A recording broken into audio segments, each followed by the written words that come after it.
बिस्मिल्लाहिर्रहमानिर्रहीम, अस्सलाम वालेकुम। कैसे हैं आप सब लोग।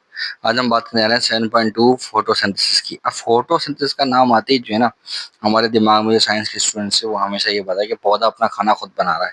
यानी कि जो पैदा पौधा है वो अपने किचन के अंदर अपना खाना बना रहा है। और किचन कहाँ है उसका? लीव्स में है। ठीक है। लिखा है photosynthesis the fundamental process in which the basic organic molecule NO2 are prepared for the all biomolecules and living organism. अब ऐसी बात है, फोटोसिंथेसिस वो प्रोसेस है जिसकी वजह से एक ऑर्गेनिक मॉलिक्यूल बनता है, जिसको हम ग्लूकोज कहते हैं। ठीक है। और ऑक्सीजन रिलीज होती है, जाहिर सी बात है पौधे क्या कर रहे होते हैं, पत्तों के जरिए। आपने देखा होगा कि ऑक्सीजन रिलीज होती है। ठीक है। अब वो कैसे होती है वो हम आगे पढ़ेंगे। ठीक है। The process is carried out by chlorophyll containing organisms like plants, algae, some protozoa and some bacteria।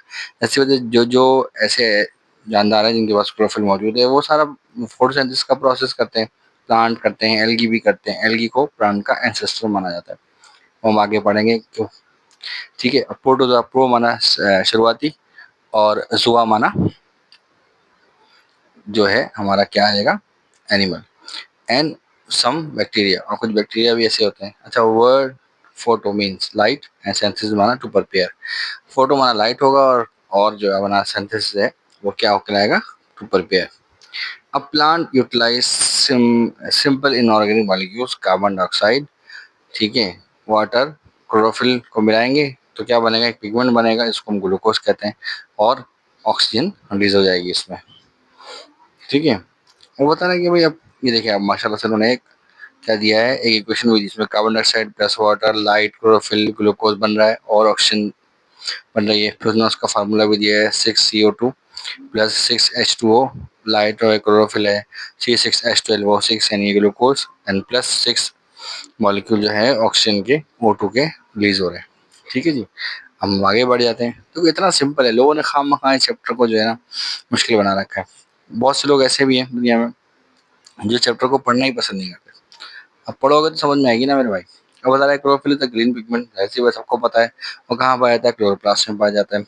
उसे capture specific part of visible light, एक खास क्या करता है वो, एक खास किस्म की लाइट को जो है एब्जॉर्ब करता है। ठीक है। विजिबल लाइट कहलाती है जो there is not a recent but absorb energy need to drive the reaction in other word photosynthesis convert light energy into chemical energy. Simple simple बात है मेरे भाई। लाइट क्या है, एनर्जी का सोर्स है। पूरी दुनिया के अंदर एक ही सोर्स पाया है, वो है सन। और उसकी एक खास किस्म की लाइट है जो हमें मिलती है। जब वो ना मिलेगी तो क्या होगा, हमारे दुनिया में किसी किस्म की कोई एनर्जी नहीं बचेगी। तो इन अदर वर्ड्स वो लाइट एनर्जी को हम क्या करते हैं, केमिकल एनर्जी में कन्वर्ट करते हैं। और हम ये बात भी जानते हैं कि energy never be created not be destroyed but can change one form to another. ठीक है जी। अब वो बता रहा है कि भाई अब क्या करना है। उन्होंने बोला कि भाई क्या करेंगे, जो मॉलिक्यूल्स है हमारे पास, कौन से फंडामेंटल मॉलिक्यूल है फोटोसिंथेसिस के अंदर जो सिंपली यूज होते हैं। ठीक है। अब देखो ग्लूकोज बन रहा है हमारा। अब glucose utilize the most of the metabolic plants of plants to produce secondary products like starch and other polysaccharides. अब बता ग्लूकोज किसके इस्तेमाल होता है। अब देखो हर चीज के लिए ग्लूकोज इस्तेमाल हो रहा है, यानी मुख्तलिफ किस्म के ऑर्गेनिक और इनऑर्गेनिक जो है ना सब्सटेंसेस को बनाने के लिए। और बता रहे हैं कि पॉलीसैकेराइड बन रहा है, उससे कार्बोहाइड्रेट बनते हैं, फैट्स बनते हैं, प्रोटीन बनते हैं, और and other chemical nucleic acid भी हमारे ग्लूकोज के जरिए बनता है। वो क्यों बनता है, ग्लूकोज क्या एनर्जी है ना, हर चीज में आपको एनर्जी चाहिए। मैंने आपको लास्ट टाइम भी डिस्कस किया था कि इन द लास्ट अगर आप कहीं जाते हैं, मतलब किसी भी एटम के लास्ट में भी जाते हैं ना, मतलब तोड़ते तोड़ते तोड़ते लास्ट में पहुंचते तो वहां पे आपको एनर्जी ही नजर आती है लास्ट में। ठीक है ना। और समझा रहा है कि glucose also use in respiration. Respiration क्या है, रिलीज ऑफ एनर्जी। याद रखना, रेस्पिरेशन का बेसिक मीनिंग है release of energy. And as reactant to produce energy for the metabolism of living organism. बता रहे हैं किसी भी इनका लिविंग ऑर्गेनिज्म जो है उसके अंदर मेटाबॉलिज्म की जो रेट है, यानी कि जो कराने के लिए हमें क्या करना पड़ेगा, रेस्पिरेशन करनी पड़ेगी। रेस्पिरेशन माना रिलीज ऑफ एनर्जी। कैसे रिलीज ऑफ एनर्जी होगी, यानी कि ऑक्सीजन की मदद से। किसकी मदद से, ऑक्सीजन की मदद से।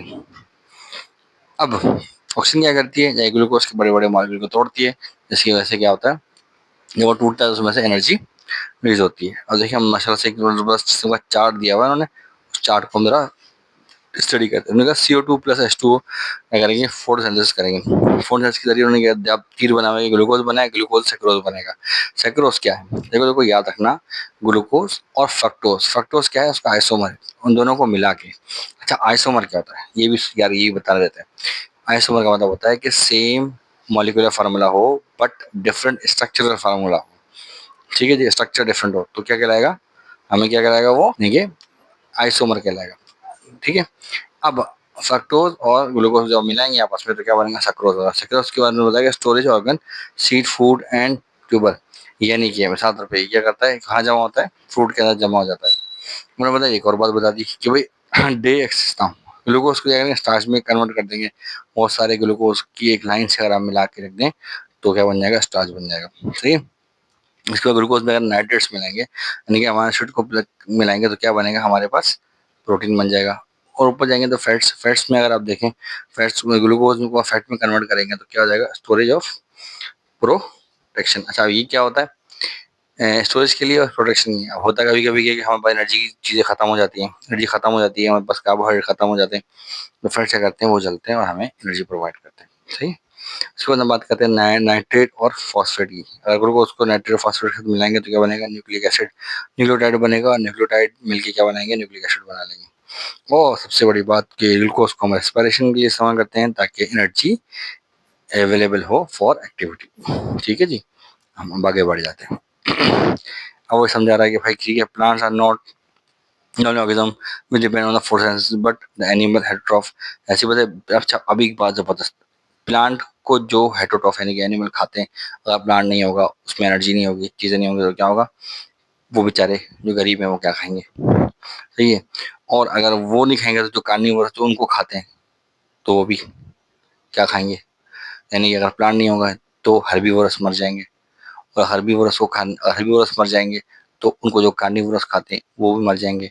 इसलिए अल्लाह ताला ने एक चेन बना रखी है, इसे हम फूड चेन कहते हैं। सही है, और आगे बढ़ जाते हैं। आगे लिखा हुआ है ये भी, photo in other word in photosynthesis only works with the process by free of O2 by splitting water. अब एक अजीब बात जिसको समझना चाहिए कि हम लोग कहते हैं दिल क्यों धड़कता है, सांसें क्यों चलती हैं, तो सांसें इसलिए चलती है मेरे भाई कि ऑक्सीजन आपकी बॉडी में जाता है, ब्लड में जाता है, ब्लड से टिश्यूज में जाता है, टिश्यू से सेल में आता है, सेल में होते हैं ग्लूकोज के बड़े बड़े मॉलिक्यूल। वहां पे जाके जैसे ही ऑक्सीजन पहुंचती है तो ग्लूकोज के मॉलिक्यूल को तोड़ती है, जिसकी वजह से एनर्जी रिलीज होती है, और वो एनर्जी आपकी मेटाबॉलिक एक्टिविटीज और आपकी बॉडी की हीट को मेंटेन करने के लिए इस्तेमाल होती है। अब वो ये कह रहा है कि भाई होता ये है कि भाई स्प्लिट करता है H2O, H2O अगर स्प्लिट करेंगे आप तो हाइड्रोजन अलग हो जाएगा और ऑक्सीजन अलग हो जाएगा। तो क्या होगा कि भाई हमारे पास ये अलग अलग हो जाएंगे तो ऑक्सीजन जो है लिबरेट हो जाएगा, और हाँ, और CO2 जो है वो इस्तेमाल होगा फोटोसिंथेसिस के अंदर। ऑक्सीजन जो नेचर में maintain by plant during photosynthesis, plant fix CO2 and release O2 in the environment. ठीक है, सिंपल बात है कि फोटोसिंथेसिस के प्रोसेस के अंदर कार्बन डाइऑक्साइड का इस्तेमाल किया जाता है और ऑक्सीजन को बाहर निकाल दिया जाता है। किस लिए, ताकि हम उसे सांस ले सकें। कुदरत के कारखाने में कोई चीज़ बेकार नहीं है। जो कार्बन डाइऑक्साइड हम निकालते हैं अपनी नाक से बाहर तो वो प्लांट यूज़ कर लेते हैं, और वो जो ऑक्सीजन बाहर निकालता है उसको हम यूज़ कर लेते हैं। CO2 has a property to absorb the heat of sun. If its quantity increase, the environment to increase in the environmental temperature on earth, called global warming. अच्छा अब यहाँ बात हो रही है ग्रीन हाउस इफेक्ट की। होता यह है ग्रीन हाउस इफेक्ट के अंदर कि कार्बन डाइऑक्साइड क्या करता है, एक तरह की चादर बना ली है वो दुनिया के इर्द गिर्द उसने ना, वो लाइट सनलाइट को इंटर तो होने देती है, अंदर तो आने देती है, लेकिन वापस बाहर जाने नहीं देती। जैसे कि जैसी आती है लाइट, जितना दुनिया को एब्जॉर्ब करना होता है उतना दुनिया एब्जॉर्ब करती है, उसके बाद बाकी लाइट जो है वो बाउंस बैक होके वापस चली जाती है। लेकिन अब CO2 क्या करती है, उसने एक चादर बना रखी है इर्द गिर्द दुनिया के, तो सनलाइट को अंदर तो आने देती है, लेकिन जैसे ही सनलाइट जो है बाउंस बैक होके या वापस जाने की कोशिश करती है वो उसको वापस जाने नहीं देती, वो क्या करती है उसको अंदर ही रखती है। ठीक है, जिसकी वजह से क्या होता है कि हमारी दुनिया का टेम्परेचर आहिस्ता आहिस्ता बढ़ता चला जा रहा है। इसको हम ग्लोबल वार्मिंग भी कहते हैं। ठीक है, वो तरह के भी photosynthesis keeps the quantity of CO2 maintain the environment. Photosynthesis क्या करता है, CO2 की जो क्वांटिटी है वो मेंटेन रखता है। Directly keep the concentration of CO2 maintain the temperature और इससे फायदा होता है कि अर्थ का टेम्परेचर है वो नॉर्मल रहता है।